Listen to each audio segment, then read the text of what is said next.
how to turn off notification on MacBook Air. And okay guys, here in your MacBook, there are two options to turn off the notification. Okay, the first one is you can see on the top corner or menu bar the control center icon here. So you can click this and the pop-up bar show, and now click or go to focus.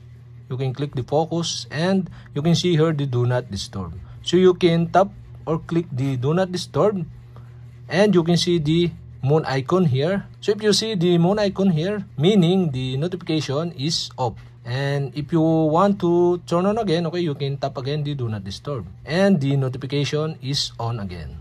So this is not a permanent solution to turn off your notification on your MacBook. And the second one, this is the permanent solution. So okay, you'll have to do is go to system settings.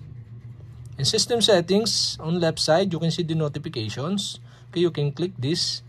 Here in notifications, you can see the application notification here. So you can turn on or off the notification per application one by one. So okay, so for example, the CapCut is off. So you can click this. So you can see the switch button on the right side. So the CapCut is off. So if you want to turn on, just switch on the switch button on the right side to turn on. And if you want to turn off again, okay, switch off the switch button on the right side. So okay, another example, the iMovie. So if you want to click this app, so you can see the notification here.